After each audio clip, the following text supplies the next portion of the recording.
এবার ইমাম সাহেব তোমারে বেহেস্ত দিয়া দিব, ইমাম সাহেব টিয়া 500 বাড়াই দিছেন, ইমাম সাহেব আমাদের দোয়া করে বেহেস্তে পৌঁছায় দিব। হ্যাঁ, বেহেস্ত ইমাম সাহেবের আব্বার সম্পত্তি, ইমাম সাহেব বেহেস্ত টেন্ডার নিছে, এই জন্যই শুধু ইমাম সাহেব গেছিল গা। হ্যাঁ, ইমাম সাহেবের বহুত আঞ্জা দিয়ে আনছে, দেখছেন না ছোট ইমাম সাহেব গেছিল গাছে।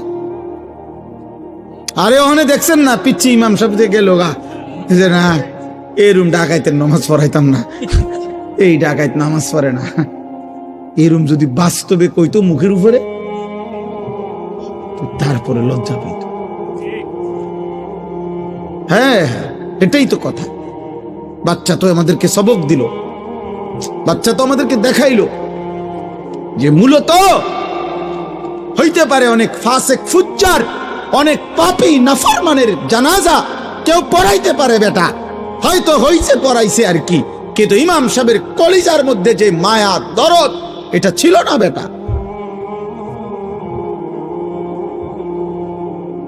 জীবন ভোগ করা, জীবন তো একটা খোলা দস্তরখান দুনিয়া, এটা তো সবাই আল্লাহ ভোগ করতে দিছে, এটা তো আহামরি কিছু না রে আব্বা, দুনিয়া ভোগ করা কিছুই না।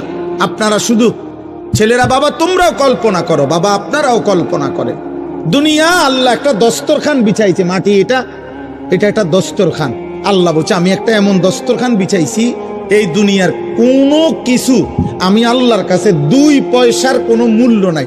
যার মনে কয় তে খা, সেজদা দিছো খাও, সেজদা দেও নাই অসুবিধা নাই, ভাত খাও, ইমানদার খাও, বেঈমান কোনো অসুবিধা নাই খাও।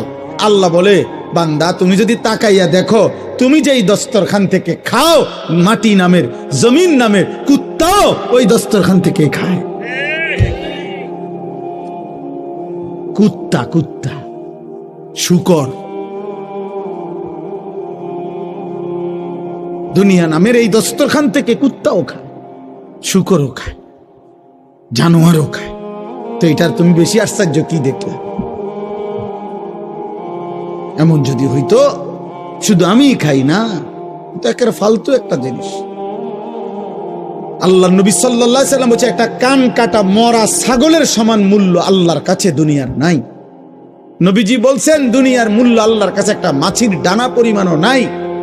আল্লাহ বলছে কোরআনে, তোমরা যারা আল্লাহকে বাদ দিছো, তামাম দুনিয়াও যদি নিছো তো মনে রাখো মাকড়সার ঘর বানাইছো। কি বানাইছো? মাকড়সার ঘর। মাসালুল লাযীনা ইত্তাখাযু মিন দুনিল্লাহি আউলিয়া কামাসালিল আনকাবুত ইত্তাখাযাত বাইতান। আল্লাহকে বাদ দিয়ে যা করে